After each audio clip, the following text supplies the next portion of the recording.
Hey everybody, welcome to the Gaming X. We're dedicated to the best in Xbox One, PS4 and Nintendo Switch news and reviews. Today, we're taking a look at our review of Gang Beasts on the PS4 from Bone Loaf and Double Fine Productions. Now if you do like what you see, then consider hitting subscribe. Your support tremendously helps this channel. So Gang Beasts is a multiplayer party game of melee fights and hazardous environments set in the metropolis of Beef City. So first of all, game modes, and while the game does contain a basic single player, it has very limited functionality in regards to one individual player. It'll load you into the level, which I found frustrating, only to place me, a single player, in the environment with no enemies. Now doing some searching through the limited game modes, however, I did find waves worked, taking on multiple AI controlled enemies. This would additionally later come in handy, however, as I pushed myself to learn and understand the controls, where it was simpler for me to play on my own in a set environment.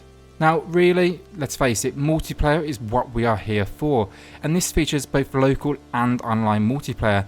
8 players start, but only one can walk out victorious. So graphics, and the graphics here are largely basic, opting for low detail texture with bright colours. This is R-rated action wrapped in the look of a Team Fortress 2 or Pixar colour scheme. With 16 stages, the environments are your enemy. Walkways will collapse, grinders will, grind, fans will throw your character up in the air, suspending you above intimidating drops. Now the only way to win is to kill your enemy using the environments around you, and the creativity on show here really stands out as a highlight of the game. Now when it comes to character design also, they are also low detail, but they've got some fantastic options. Now your appearance makes zero difference to gameplay or attributes, but it was great fun in a group environment. You can change colour, outfits, hair, accessories. They've even introduced a Rick and Morty theme pair to the party. So sound and music. Now the sound and music here is very basic. The music is aligned with the colour on screen and animated visuals, providing a poppy soundtrack which could easily be taken from any kids cartoon, and it does a great job of masking the actual horror that is taking place to these characters.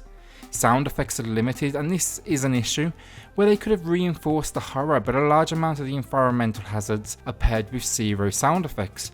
Grinding your enemy, for example, it loses its edge without the metallic sound you would expect, and this is a missed opportunity. So gameplay for me is where the game lets itself down.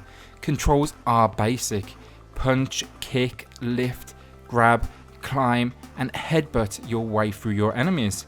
Now yes, it sounds like a lot of fun, but unfortunately they simply led to frustration. This is not a skill title but a game of luck. Controls are largely unresponsive, and it's difficult to even tell from animation on screen when an action has been executed.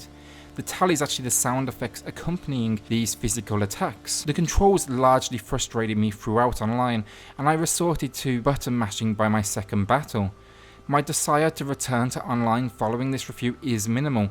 The controls and luck involved led to no feeling of success when I did win a battle. It was simply a sense of luck. A nice addition would have been some form of health meter so you could see how long it is until you knock someone down.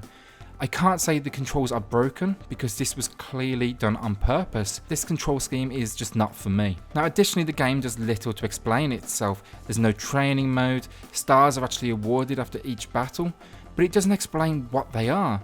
Now clearly one was for the winner, but it frequently rewards multiple people. It doesn't even tell you the names of each player on this final screen, resorting to guessing from the image on screen and finding your character. So our final verdict: with Gang Beasts, I loved the style, from the character design to the environments at work, and this is an Adult Swim R-rated animation appearance masking what is in fact a game of violence, and it works perfectly to establish a unique tone almost immediately. Unfortunately, the decision to opt for loose controls for me only led to frustration and no sense of victory. Instead, as I said, I opted for that luck and button mashing. Playing this game online for me does not interest me. If I'm playing online, I want skill based, where I can walk away feeling victorious either solo or in a team based on my ability. Now in a local environment, however, this can be a lot of fun. I actually grabbed a few beers with friends and we had fun with this title. This was because of the controls that are so infuriating when you're playing solo. The visuals additionally will make you laugh out loud, where you can see the frustration on each other's faces. but I will say we were quickly back into more dedicated experiences where we could flaunt our victories. Now if you intend to play with friends locally, then this can be a lot of fun, down to that slapstick nature of the title. Rarely do we get a title that embraces a sense of anarchy throughout, even with the controls themselves. But with limited features, questions hanging over the longevity of the title, and a price tag of $19.99, we can't completely recommend this title. The Gaming X awards Gang Beasts a 5 out of 10. Thanks for watching today everybody, remember to hit subscribe to catch all of our latest reviews and news, and we'll see you on the next Gaming X.